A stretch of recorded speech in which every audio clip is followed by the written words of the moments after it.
Now, last week in the money line, I went 10-4.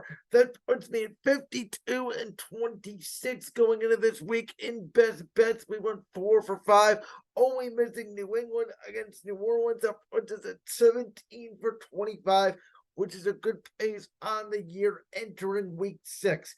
The lines this week are not great. I do like a lot of my money line predictions. Don't love all the lines. Without further ado, let's get right into it. Okay, we know the Chiefs are going to beat the Broncos on Thursday Night Football. The question is going to be, do they cover the 10.5? This reminds me a lot of San Francisco against the Giants, though I do think Denver is going to play with pride. This is a divisional matchup, which is always worrisome to me when it's a double-digit favorite on the road, short week divisional matchup. Denver has been the laughing stock of the week so far. They just got humiliated by the former coach, Nathaniel Hackett, and the Jets on Sunday. I think it's a prime bounce back game. Denver, even though they've lost to Kansas City, like what is it, 15, 16 times now, the games are usually, at least in the last couple of years, seemingly close. Sean Payton is going to have those guys ready to play. The question is going to be, can Denver stop Kansas City enough to keep the game close to cover the 10.5? It's likely Kansas City wins by 2 touchdowns, but I think that there are some better numbers here on the board. Not going to spend a lot of time on it. Again, with Denver, the biggest question is Garrett Bowles, the 2 receivers, Jerry Jeudy, Cortland Sutton, Patrick Surtain. Do they sell off any of those pieces at the trade deadline to try to get a quarterback, even though Russell Wilson's massive contract does not kick in till next year? Very tricky game here in London. Would have been a little bit less tricky. I would have loved the Tennessee side if Baltimore would have come out with a win last week against Pittsburgh. I'm going to pick Baltimore here because I think they're going to be angry. I think that they're going to want to come to London. They're going to want to tackle Derrick Henry. And listen, the people are laughing at him last week for the way they blew that game to Pittsburgh. But Baltimore is coming off back-to-back road divisional games against the Browns. And yes, it was Dorian Thompson-Robinson, but still a divisional game along with the Steelers. There is a chance here for Baltimore to have a letdown, for Derrick Henry to have a big bounce-back game. Baltimore has played Tennessee well in the past, which is why I think they will do so here. I actually think they win by 3. I think Tennessee likely would be the side here at +4, even though I'm going to pick Baltimore to win the game. I'm not going to best bet them. Now, this game is interesting, Niners-Browns, because we don't know the status of Browns quarterback Deshaun Watson. If we knew his status and we knew he was healthy, we knew he's playing the 6.5 points, I would take the Browns all day. I think the Browns do match up very well with San Francisco on the defensive line with, of course, Zadarius Smith, Myles Garrett, Maurice Hurst, Delvin Thompson, the additions they made in the secondary. You've got Greg Newsome, Martin Emerson, Denzel Ward.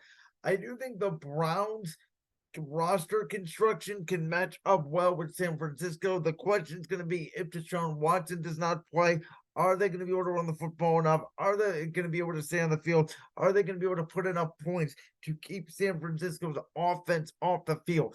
I think Jim Schwartz will pressure Brock Purdy. I think he will give him different looks. I think Purdy will struggle a little bit. Without Deshaun Watson, San Francisco may win by 7 or 10 points, which is why the line is what it is. I'm going to take San Francisco to win the game for now. Again, we just don't know the health of Deshaun Watson, and that weird, torn rotator cuff contusion is what they're saying with Watson. Stefanski said he was confident he was going to be healed coming off the bye. He has yet to practice this week. Now, I am going to best bet this game. I bet Cincinnati last week. They were favored only by 3 on the road against Arizona. I thought Cincinnati was the right side. This week, they're once again only favored by 3. Now, Seattle has played well on the road. We saw what they did. They went into Detroit and won that game. But Seattle, they're coming off their bye. They're well rested. They're going to have 2 weeks to prepare for Cincinnati. But Cincinnati knows in this gauntlet of an AFC North, especially if Baltimore can pull out a victory against Tennessee, they are in trouble if they don't win this game. They see their schedule coming up, San Francisco coming up, Buffalo coming up, Jacksonville down the pipeline, Kansas City down the pipeline. They need to take wins as they can get them. I think this is a winnable game at home. I think Cincinnati picks up the victory. Now, Indy at Jacksonville. Intriguing game for me because of the way Gardner Minshew was playing so far for the Colts. And the Colts arguably had Jacksonville in week one. They want to get away from them late. The question is going to be, can Gardner Minshew play well when he's now officially the full-time starter like he did week 3 against Baltimore? Jacksonville now, 2 straight London games they were involved in. Now they come back home to play a divisional rival. Could be a bad spot for Jacksonville after an emotional big victory last week across the seas against the Buffalo Bills. I'm going to pick the Jaguars to win, though I'm not totally confident. I think Indy could pull off a road upset here, even though they have struggled down in Jacksonville in the past. This Colts team with Shane Steichen has seemed to turn the corner. I like their direction. I think Jacksonville wins, but I think there's a good chance here Indy could cover. Next game, we got the Saints at the Texans, and I'm going to go ahead and best bet this game. The Saints are only favored by 1.5 points, which basically means if you are confident enough the Saints are going to win, and I do, might as well take this bet. The Saints defense is really good. I mean, they shut out Mac Jones last week. We know what they do to young quarterbacks. As good as CJ Stroud has looked for the Houston Texans, Houston's weapons aren't great. Dameon Pierce has really struggled in the run game. Saints defense is really good against the run. I think Houston's defense can give New Orleans some problems. I think this is a lot like the Houston-Atlanta game last week, where again it was 21-19 Atlanta. I see a similar score here. I think it's 20-17. I think the Saints squeak out a victory, but they do cover the 1.5-point spread. I'm not going to bet the big spread again here with Miami, though I've tempted to. Obviously, we know what Carolina looks like. They might want to sit Bryce Young down.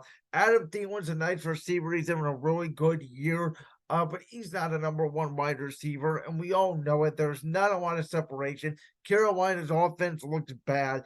I keep saying, Devontae Adams, if he's available for the Raiders, I'd go out and get him, give Bryce Young a legitimate number 1 weapon, especially considering the fact that you don't have a first-round pick next year because you gave it up to the Chicago Bears.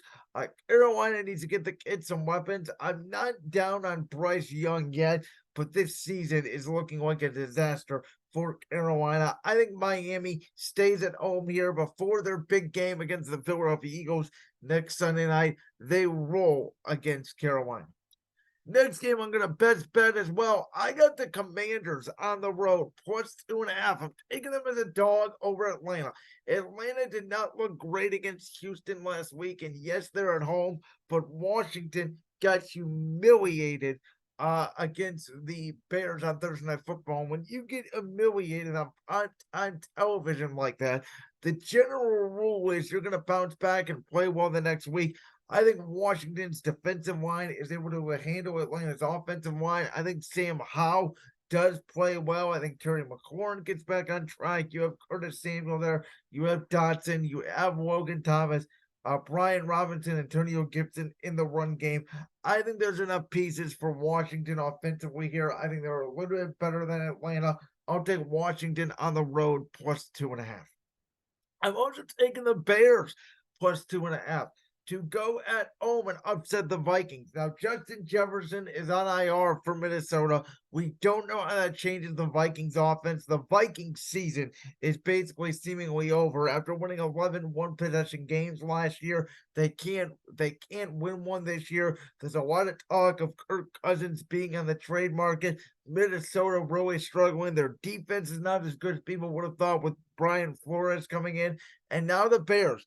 I don't expect them to play well as they did against Washington on Thursday night, but they are carrying momentum. Minnesota's secondary is not very good. This feels like a game where Justin Fields, DJ Moore, Cole Kmet can continue to get back on track. I think Brian Flores will do an adequate job on Justin Fields, but even against Denver when they lost that game, you could tell Chicago is starting to figure things out offensively. I've been critical of Matt Eberflus, the head coach, Lou Getsy, the offensive coordinator, but at the end of the day, I think Chicago figures it out. Divisional rival, as Minnesota looks like them and Green Bay are going to be the two teams in the basement this year in the NFC North.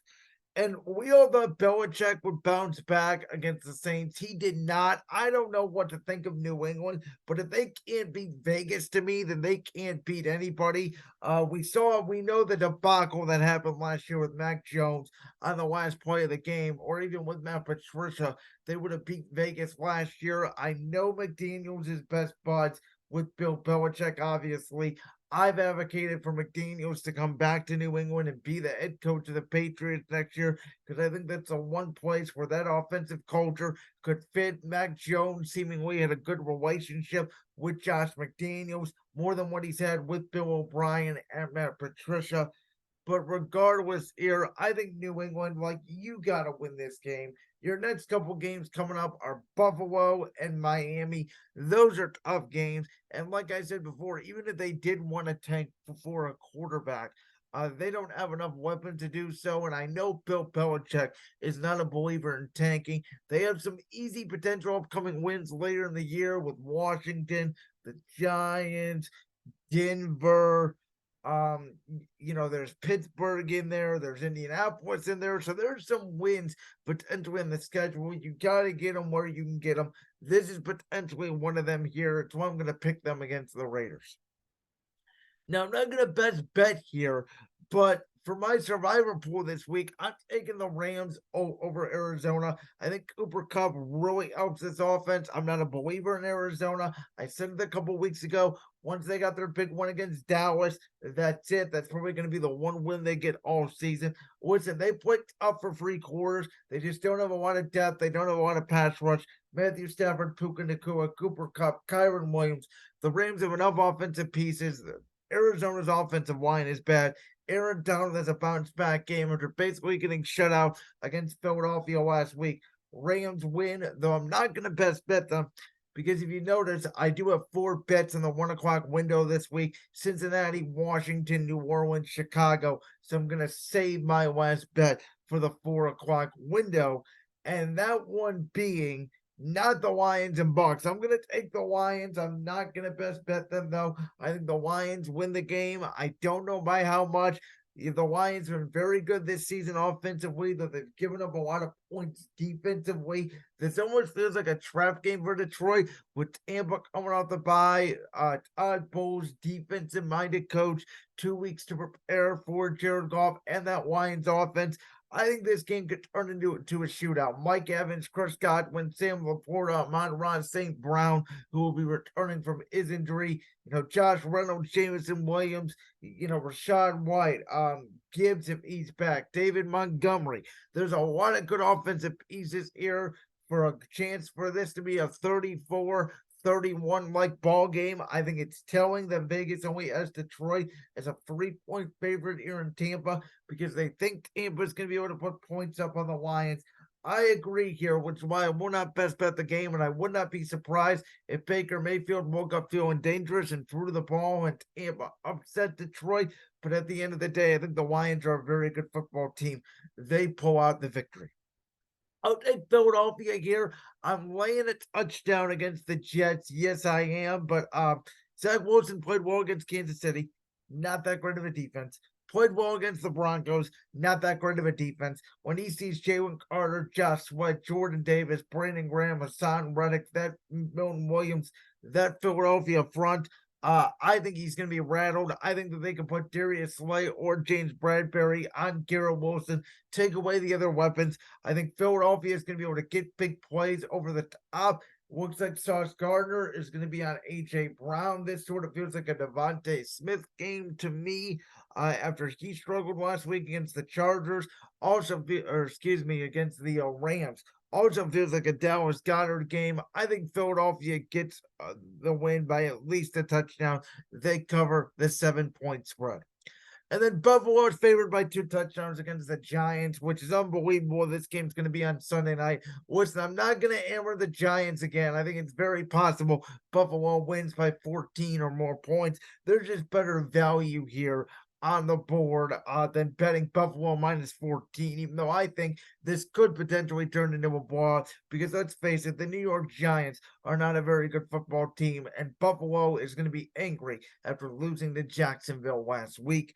And then finally here, Cowboys at the Chargers. I'm going to take the Chargers to win. I know Dallas got embarrassed on primetime. Dallas is going to come out. They're going to play well. Probably going to burn me again with the Chargers. That's why I'm not betting the Chargers. The 2 bets I like this weekend that I stayed away from is New England and the Chargers, just because they burned me already once each this season. And I don't trust Staley or Belichick at this point in the season. But I think Ellen Moore is going to have some clever creativity. Justin Herbert, Austin Eckler probably coming back. We'll see how they do without Mike Williams. I think Josh Palmer is a guy to look forward to step up in the offense. I think Dallas is going to be motivated, though, to go out and win this game. This should be a fantastic game on Monday night. In the end, it's a bad coaching matchup. It's bad decision makers.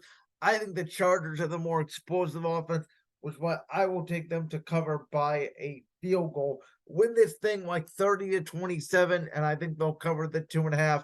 Though again, I'm not gonna best bet it.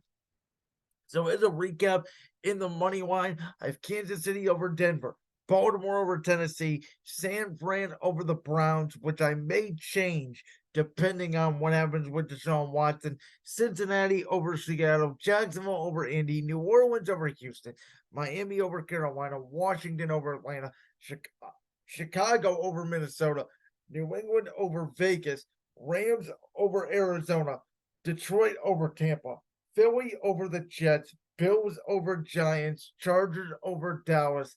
My 5 best bets for week 6 of the 2023 NFL season are Cincinnati -3 against Seattle, Washington +2.5 against the Falcons on the road, New Orleans on the road covering the 1.5 against the Houston Texans, Bears at home +2.5 against a tanking Minnesota team, it seems, and then the Eagles, I think, go on the road. They cover the 7 points against the New York Jets, led by Zach Wilson. Like that clip from the Brand's World podcast? If so, make sure you go down there and hit that subscribe button. While you're down there hitting the subscribe button, make sure to also hit the notification bell so you never miss another upload. And make sure you check out all the other clips from the Brand's World podcast right here on YouTube.